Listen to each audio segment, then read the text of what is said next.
Hello everyone, कैसे हैं आप लोग। मैं हूं आर एस धोनी। आप देख रहे हैं धोनीज मैथ सॉल्यूशंस। आज के इस वीडियो में हम लोग जो हमारी एसेशन रीजन सीरीज चल रही है उसके अंडर में जो आपका चैप्टर नंबर 14 है, ठीक है, chapter number 13, sorry chapter number 13 it is statistics. ठीक है, चैप्टर नंबर 13 स्टैटिस्टिक्स, उसके अंदर में जो कुछ क्वेश्चंस को डिस्कस करेंगे एसेशन रीजन क्वेश्चन को। ठीक है, और मुझे उम्मीद है इससे पहले आप लोगों ने प्रीवियस चैप्टर्स में जो मैंने वीडियोस बनाई हैं एसेशन रीजन बेस, उनको आपने ज़रूर देखा होगा। अगर नहीं देखा है तो आपको ज़रूर देखना है उनको, ठीक है ना। सो दैट, क्योंकि ये इंपॉर्टेंट पार्ट है आप लोगों का, बहुत इंपॉर्टेंट 2 मार्क्स का आने वाला है और नया कॉन्सेप्ट है। तो थोड़ा सा आपको कॉन्सेप्ट क्लियर करना है, ठीक है, कैसे इसको एग्जामिनेशन में हैंडल करना है इन क्वेश्चन को, आपको इससे प्रैक्टिस इस बात की करनी है, ठीक है ना। तो और मैं सजेस्ट करूंगा कि चैप्टर नंबर 1 को आप जरूर देखें। वहाँ पर हम लोगों ने काफ़ी कॉम्प्रहेंसिवली जो है उसको डिस्क्राइब किया हुआ है एसेशन रीजन क्वेश्चन को, ठीक है। और अगर आप इतने चैप्टर्स अभी तक आपने देख लिए होंगे तो आपको काफ़ी अच्छा खासा आइडिया हो भी गया होगा, ठीक है ना। अगर कुछ चैप्टर अगर मिस भी करे हैं तो उनको आप जरूर देख लें, ठीक है। तो शुरू करते हैं, और शुरू करने से पहले मैं आपसे रिक्वेस्ट करूँगा कि अगर आपको वीडियोज अच्छी लगती हैं और अगर आपको कुछ फ़ायदा होता है तो आप इन वीडियोज़ को अपने फ्रेंड्स के साथ शेयर करें और लाइक ज़रूर करें। और साथ ही साथ अगर अभी तक भी आपने अगर चैनल को सब्सक्राइब नहीं किया हुआ है तो चैनल को सब्सक्राइब जरूर करें, ठीक है। तो शुरू करते हैं एसेशन रीजन क्वेश्चंस, और ये आपके 2 मार्क्स का आने वाला है, ठीक है ना। लास्ट 19th और 20th क्वेश्चन है वो सेक्शन ए के, वो कितने हैं, वो एसेशन रीजन क्वेश्चन बेस्ड होंगे। अब आपने सैम्पल क्वेश्चन पेपर देख लिया होगा, ठीक है ना। उसका सोल्यूशन भी मैंने वीडियो में डाला हुआ है, उसका वीडियो बनाया, अच्छा खासा वीडियो बनाया है, ठीक है ना। पूरा कंप्लीटली सॉल्व किया दोनों, बेसिक भी और स्टैंडर्ड पेपर का भी, ठीक है ना। दोनों जो क्वेश्चन पेपर जो सीबीएसई ने जो रिलीज किए हैं उनको बोली मैंने काफ़ी अच्छा उसका सोल्यूशन करके कॉम्प्रहेंसिव उसको वीडियो बना रखा है, ठीक है। उसको आप जरूर देखें। उसमें 19th और 20th क्वेश्चन आप देखेंगे, दोनों पेपर्स में क्या है, एसेशन रीजन बेस्ड क्वेश्चन है, ठीक है ना। तो शुरू करते हैं। सबसे पहले तो मैं बताऊंगा आपको कि एसेशन क्या है, ठीक है ना। बेसिक थोड़ा सा शॉर्ट में बता देते हैं। एसेशन का मतलब होता है एक स्टेटमेंट। यहाँ पर आप लोगों को जो क्वेश्चन आएंगे उसका फॉर्मेट है, एक एसेशन होगा, एक रीजन पार्ट दिया होगा और 4 ऑप्शन दिए होंगे उसमें, ठीक है। तो सबसे पहले आपको क्या करना है, एसेशन इन स्टेटमेंट को चेक करना है वेदर इट इज ट्रू और not. If it is true तो आगे बढ़ना है आपको, फॉल्स तो वहीं रुक जाना है, आपको आंसर डिसऑफ कर देना है, वो मैं बताऊंगा अभी। अगर ट्रू है तो will come to reason part, तो रीजन पार्ट को भी हम सेम तरीके से चेक करेंगे वेदर इट इज ट्रू और फॉल्स। अगर ट्रू है तो हम क्या करेंगे, आगे उसको चेक करेंगे whether this reason is supporting the assertion और नॉट, ठीक है ना। मतलब उसको हम वो डिस्क्राइब कर रहा है या उसका उसको जस्टिफाई करता है नहीं करता है एसेशन को, ये चेक करेंगे, ठीक है। इसी तरीके से हमारे 4 ऑप्शन के आंसर होंगे। अब ए बी सी डी। ए का आंसर हमारा होगा जब when assertion is correct, true, reason is true and reason is correctly explaining the assertion, in that case your answer will be A. B कब होगा, B में सबसे थोड़ा सा आपको ध्यान रखना है। बी कब होगा, when assertion is true, reason is true but the reason is not correctly explaining the assertion, ठीक है। सी कब होगा, सी में क्लियर कट है, कोई कंफ्यूजन नहीं है, assertion is true and reason is false. D is easiest one, D को टिक करना सबसे आसान है, when the assertion is false. Assertion false हो गया तो आपको रीजन को भी चेक करने की जरूरत नहीं है, वेदर इज ट्रू और फॉल्स, या सपोर्ट कर रहा है नहीं कर रहा है, कुछ आपको आगे चेक करने की जरूरत नहीं है। जो आपका पैटर्न एग्जाम में आने वाला है उसके अनुसार मैं आपको बता रहा हूँ, ठीक है ना। तो एसेशन फॉल्स हो गया तो सीधे सीधे आंसर आपको डी करना है, एंड सबसे आसान यही है, ठीक है ना। तो बेसिकली आपको ए और बी में थोड़ा सा ध्यान देना है। वैसे तो बी में ही ज़्यादा सबसे ज़्यादा कंफ्यूजन होता है, ठीक है। ए पार्ट आपका, ए बी ऑप्शन आपका काफ़ी क्लियर कट है, सी और डी तो क्लियर कट है ही है, ठीक है। चलिए शुरू करते हैं। तो क्वेश्चन नंबर 1 देखो क्या है, एसर्शन ए दिया हुआ है, if the mean of the following data is 20 then the value of P is 1, ठीक है ना। ये आपको अब ये स्टेटमेंट दिया हुआ आपको, you have to check it, you have to check whether it is true or false, ठीक है ना। now the reason part is r, it says if the frequencies of an observation x1 x2 xn are f1 f2 fn respectively then the mean x bar is given by x bar is equal to this much, ठीक है ना। तो क्या है, हम सबसे पहले will check whether the reason part assertion part is true और नॉट, राइट, ठीक है ना। तो एसेशन ट्रू करने के लिए हमें क्या करना पड़ेगा, हमें देखना पड़ेगा कि क्या ये वैल्यू, इसके लिए अगर मीन 20 है इस डेटा का तो मीन कितना आता है, 1 आता है कि नहीं आता है। तो मीन क्या हो जाता है, X bar is equal to आपका क्या होता है, देखो f1 x1 15 × 2, ठीक है, यही तो होता है। मैं यहाँ टेबल नहीं बना रहा हूँ, वैसे तो टेबल बनाते हैं आप, प्लस 17 × 3 प्लस 19 × 4, ठीक है ना। डायरेक्ट कर रहा हूँ, देखो ध्यान देना, plus 21 × 5p plus 23 into 6 divided by क्या 2 plus 3 plus 4 F1 F2 2 plus 3 plus 4 plus 5p plus 6, ठीक है ना। ये क्या करना है आपको, दिस इम्प्लाइज मीन कितना दिया हुआ है 20, ठीक है ना।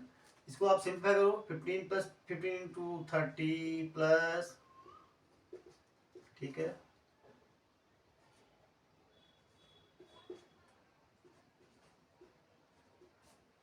ये कितना होगा देखो 6 3 जा,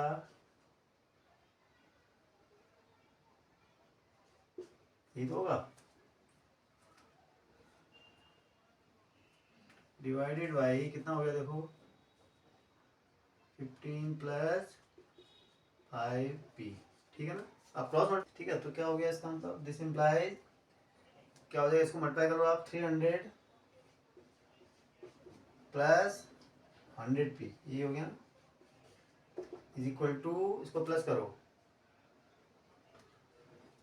5 हो गया और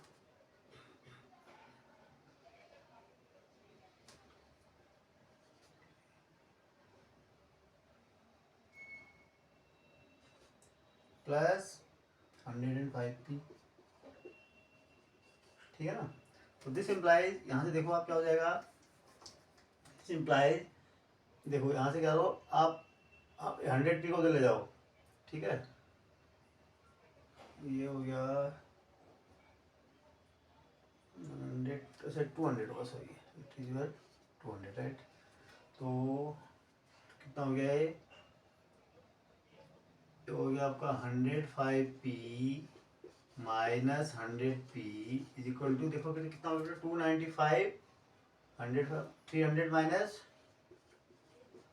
295, ठीक है ना। दिस इम्प्लाइज कितना हो गया 5p इज इक्वल टू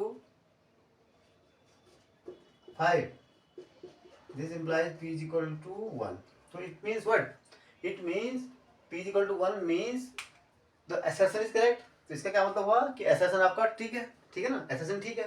तो अब assertion ठीक है, now come to reason part। now reason part में क्या कहता है, if the frequencies of n observation is n observation x1 x2 xn are this f1 f2 xn respectively, then the mean x bar is given by f1 x1 plus f2 x2 plus fn xn divided by f1 plus f2 plus up to fn, बिल्कुल correct है।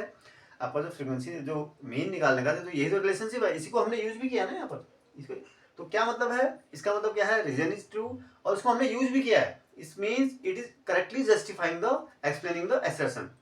तो इसका मतलब क्या होगा, in this case the answer is A, क्यों, assertion true, reason true and at the same time reason is correctly explaining the assertion, so your answer will be A. क्या होगा आंसर आपका ए, ठीक है, राइट।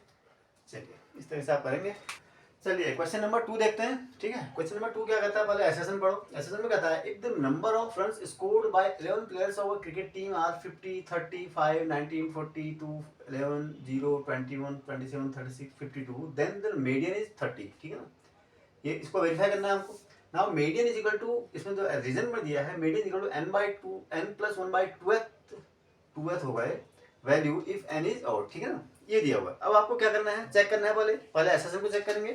देखो कैसे करेंगे, ध्यान देखो। If the number of runs scored by 11 players of a cricket team, पहले हम क्या करते हैं, मीडियन निकालने के लिए सबसे पहले क्या करते हैं, आप डेटा को सबसे पहले एरे में अरेंज करते हैं, मतलब असेंडिंग या डिसेंडिंग ऑर्डर में अरेंज करते हैं। तो सबसे पहले इसको अरेंज करते हैं असेंडिंग ऑर्डर में। तो सबसे लीज वैल्यू कितनी है 0, तो गिवन डेटा इज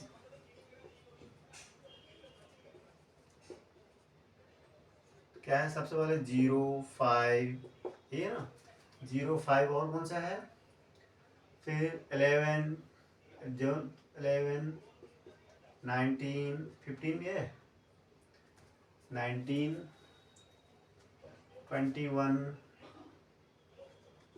ठीक है 21 और कौन सा है 27 36, ठीक है, और कोई बचा तो बताओ, और 30 है, 36 से पहले 30 होगा, ठीक है 30 36 और 52 एंड 42, 42 है, 50 है एंड 52 है। 1 2 3 4 5 6 7 8 9 10 11 6 7 8 9 10। ठीक हो गया, ठीक है ना। तो this is the data in ascending order. Now here n is equal to कितना है बेटा, n इज इक्वल टू 11 है, ऑड है, ठीक है ना। n is equal to odd, क्योंकि आपका जो मीडियन जो आप निकालते हो ऑड करते हैं ना, जब आप अनग्रुप डाटा आपका होता है उसका मीडियन निकालते हो, आपने क्लास 9 में भी पढ़ा होगा, ठीक है। तो उसका क्या करते हैं हम, इस तरीके से निकालते हैं। तो हमारे पास क्या होता है, in that if n is odd then median is equal to क्या देते हैं, बिल्कुल आपको जो रीजन पार्ट में दिया हुआ है यही फॉर्मूला आपका होता है, median is equal to n by 12 value, ठीक है ना, n प्लस 1 बाई ऑब्जर्वेशन, ठीक है ना। अगर n ऑड होता है तो क्या करेंगे हम, n प्लस 1 बाई 12 वैल्यू निकालेंगे, ठीक है ना, ऑब्जर्वेशन। तो क्या होगा, n कितना है 11, तो 11 प्लस 1 12 यानी 6 वैल्यू हो गया, 6 ऑब्जर्वेशन, ठीक है ना। 6 ऑब्जर्वेशन मतलब कौन सा, काउंट करो, 1 2 3 4 5 6, इट इज योर 27। तो 27 आपका आंसर है, but here the median is given as 30, तो it means what, it means the assertion is false, it means assertion is false. If assertion is false तो आपका काम बहुत आसान और सबसे इजीएस्ट ऑप्शन है आपका, इन that case your answer is D, ठीक है ना। और आपको आगे कुछ करना ही नहीं है इसमें, आपका दोनों चीज की, आपको टेंशन भी खत्म और समय भी बचेगा आपका, ठीक है ना। तो directly tick the answer D, तो ऑप्शन कौन सा करेक्ट है, डी, ठीक है ना। चलिए इस तरह से आप इसको सॉल्व करेंगे। देखो assertion is false but reason is true, although यहाँ पर रीजन को देखेंगे तो रीजन ट्रू है, ठीक है, इसी को हम यूज कर रहे हैं यहाँ पर, reason is absolutely true, but आपको उसमें उसकी इंक्वायरी करनी नहीं है आपको, ठीक है ना। चलिए चलिए क्वेश्चन नंबर 3 देखते हैं, ठीक है। क्वेश्चन नंबर 3 में क्या कहता है, the values of mode and mean of our data are 60 and 66 respectively, then the value of median is 64, ठीक है ना। And mode is equal to 2 median minus 3 mean, आपको क्या दिया हुआ है, एक रिलेशनशिप दिया हुआ है। तो आपको सबसे पहले क्या करना है, चेक करना है कि वेदर असर्शन इज ट्रू और नॉट, ठीक है ना। तो करते हैं चेक। सबसे पहले आप देखो यहाँ पर क्या दिया हुआ है आपको, मोड कितना है, देखो मोड दिया हुआ है, mode is equal to 60 and mean is equal to कितना दिया हुआ बेटा, मीन इज इक्वल टू 66, ठीक है ना, ये दिया हुआ है। Now you have to find the median, अगर 64 आ गया तो इसका हम लोग कहेंगे असर्शन ट्रू है। तो हमारे पास एक रिलेशनशिप होता है, ये रिलेशनशिप ये मीन और मोड में क्या होता है, मोड इज इक्वल टू क्या, 2 मीडियन या 3, मोड इज इक्वल टू होता है आपका 3 मीडियन माइनस 2 मीन, ये एक रिलेशनशिप होता है आपका, ठीक है ना। This is the relationship between mode median and mean of a data, ठीक है। तो यहाँ पर आप रखो, वैल्यू रख दो, दिस इंप्लाइज आपको क्या निकालना है, मीडियन। मोड की वैल्यू कितनी दी है आपको, 60 is equal to 3 median, 3 median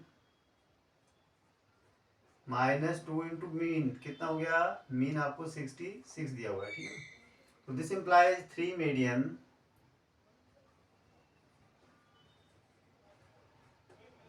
is equal to क्या हो जाएगा, 66 plus, sorry 60 plus 2 into this, ठीक है ना। तो दिस इंप्लाइज, इस तरीके से आप यहाँ से मीडियन निकाल सकते हैं, मीडियन इज इक्वल टू, इसको तोड़ो आप, कितना हो गया 160 में करोगे कितना हो जाएगा, 92 डिवाइडेड बाई 3, ठीक है। 3 मीडियन, तो ये हो गया आपका 3 मीडियन इज इक्वल टू, तो दिस से डिवाइड हुआ है, 3 6 जा 64, तो मीडियन इक्वल टू क्या आ गया 64। It means what, it means assertion is correct, it means assertion क्या आ रहा है आपका 64 ही है ना मीडियन, तो असर्शन इज करेक्ट। अब आप आओ मीडियन में, सॉरी रीजन में, whether reason is correct true और नॉट। अब आपको आपने क्या यूज किया यहाँ पर, देखो यहाँ पर रीजन फॉल्स है आपका, क्या है, आपने जो जो रिलेशनशिप होता है वो क्या होता है, mode is equal to 3 median minus 2 mean, ठीक है। Mode is equal to 3 median minus 2 mean, यहाँ पर उल्टा लिखा हुआ है, mode equal to 2 median minus 3 mean लिखा हुआ है, it means the answer is C. आंसर क्या होगा इस केस में आपका, क्यों, आपका असर्शन ट्रू है बट रीजन इज फॉल्स, तो it means the answer is सी। ठीक है ना, आपको ध्यान से देखना, इन फॉर्मूले को याद रखना। अगर ये यहाँ पर क्या है, this formula is not correct, ठीक है ना। 3 मीडियन माइनस 2 मीन होता है ना, mode equal to 3 median minus 2 mean, ये आपका इंपेरिकल रिलेशन जो है वो आपको याद रखना पड़ेगा। ठीक है ना, चलिए क्वेश्चन नंबर 4 देखते हैं। ठीक है, क्वेश्चन नंबर 4 में क्या है, पहले आप ऐसे पढ़ो इसका। For the following distribution the model class is 30-40। ठीक है ना, ये आपको दिया हुआ है, आपको चेक करना है, और आपको एक क्लास इंटरवल दिया हुआ है। ठीक है ना, एक डेटा दिया हुआ है, marks, number of students 10 marks, less than 10, less than 20, less than 30, less than 40, less than 50, less than 60। ठीक है, ये आपका क्यूमुलेटिव फ्रीक्वेंसी फॉर्म में दिया हुआ है। ठीक है ना, और रीजन में दिया हुआ है mode is equal to L plus F1 minus F0 divided by 2F1 minus F0 minus F2 into H. ठीक है ना, तो दोनों चीज़ों को हम चेक करेंगे। सबसे पहले असर्शन में आते हैं। क्या है असर्शन, देखो अब पहले इसको क्या करना पड़ेगा, अगर आपको इसको मॉडल क्लास देखना है तो आप क्या करेंगे, इसको पहले सबसे पहले आपको इसको ग्रुप फ्रीक्वेंसी डिस्ट्रीब्यूशन में कन्वर्ट करना पड़ेगा, नॉर्मल डिस्ट्रीब्यूशन जो होता है। ठीक है ना, अब उसमें क्या होगा, क्लास, ठीक है, या मार्क्स, या हम क्लास लिख देता हूँ सीधे, और क्या, नंबर ऑफ स्टूडेंट। ठीक है ना, या फ्रीक्वेंसी लिख देता हूँ डायरेक्ट में। ठीक है ना, नंबर ऑफ स्टूडेंट की जगह क्या लिख देता हूँ, डायरेक्ट फ्रीक्वेंसी, कोई दिक्कत।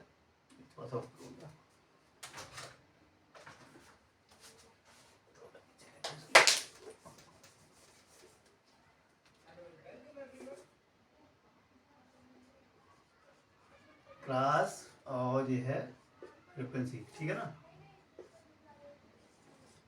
अब क्लास कैसे लिखेंगे, देखो क्लास कैसे लिखेंगे, मार्क्स लेस देन 10 मतलब, और लेस देन 20 यानी 0 से 10, ये लिख सकते हैं आप बनाना अच्छे जानते हैं ना, 10 से 20, ठीक है ना, 20 to 30, 30 to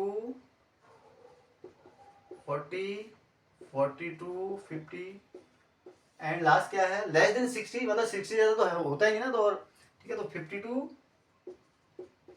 60 ये आपका लास्ट क्लास होना चाहिए। ठीक है ना, अब आप फ्रीक्वेंसी कैसे निकालते हैं, ये क्यूमुलेटिव फॉर्म में दिया, फर्स्ट के तो ऐसे ही उतारेंगे, less than 3 sorry less than 10 तो 3 हो जाएगा, और 10 से 20 तक क्या हो जाएगा, इस 12 में से 3 माइनस करना पड़ेगा, कितना हो जाएगा 9, इसमें से इसके लिए क्या करना पड़ेगा, 27 में से 12 कितना हो जाएगा 15। ठीक है ना, फिर 57 में से 27 माइनस करो 0, 5 माइनस 2 3। ठीक है ना, और इसमें से फिर 75 माइनस 57 कितना हो जाएगा 8, और ये 6 minus 5 1।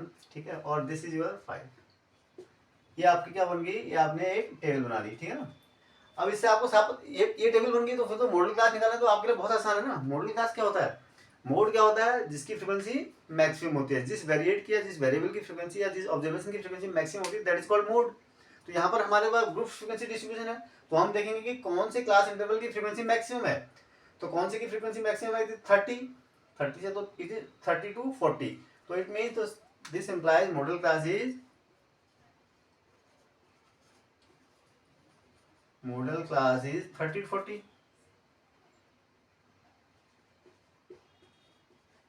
It means what? It means the assertion is true. Assertion true है बिल्कुल, इसमें कोई डाउट नहीं है। ठीक है ना, हमने निकाल दिया। Now come to region part. Region part में देखो mode is equal to L plus F1 minus F0 upon 2F1 minus F0 minus F2 into H। बिल्कुल ये फॉर्मूला आपका बिल्कुल क्या है, अगर आप देखें तो करेक्ट है। इसमें क्या होता है, L का lower limit of the model class, F1 क्या होती है, frequency of the model class, F0 क्या होती है, frequency of the presiding class. ठीक है ना, मॉडल क्लास जो प्रेसिडिंग क्लास, और F2 क्या होती है, frequency of the succeeding class, and S क्या होता है आपका, ये इंटरवल लेंथ होती है, क्लास लेंथ। ठीक है ना, ठीक है ना, क्लास विड्थ जो होती है। तो बिल्कुल फॉर्मूला आपका क्या है, ठीक है, लेकिन क्या हमने इसको यूज किया, क्या हमारा ये फॉर्मूला यूज हो पाया, नहीं, बिल्कुल नहीं हो पाया। Although this relationship, this formula is correct, but we didn't use this formula to justify our assertion, to check our assertion, to check the validity of our assertion. We did not use this formula. That's why we can say that assertion is true, reason is true, but the reason is not correctly explaining the assertion. तो इसमें answer is B. कौन सा answer होगा आपका, B, जो सबसे most confusing होता है। ठीक है ना, आंसर क्या है आपका बी। क्यों, जैसे ये देखो ना, both assertion A and reason R are correct, but reason R is not correct expression for assertion A। ठीक है ना, तो बी में ही आपको थोड़ा सा ध्यान देना है। ए और सी और डी तो बहुत आसान है, आसानी से आप आंसर कर सकते हैं। बी में थोड़ा सा कंफ्यूजन है, ठीक है। तो यहाँ पर भी आंसर आपका बी होगा। इस तरीके से आप इसको इन क्वेश्चन को सॉल्व करेंगे, ठीक है ना। तो और भी आप प्रैक्टिस करने की जरूरत है आपको, ठीक है। और इसमें कोई आपको प्रैक्टिस करेंगे तो इसमें मास्टरी हो जाएगी, और कोई डिफिकल्ट नहीं होते, बहुत आसान से क्वेश्चन होते हैं, बस आपको स्मार्टली वर्क करना है, ठीक है ना।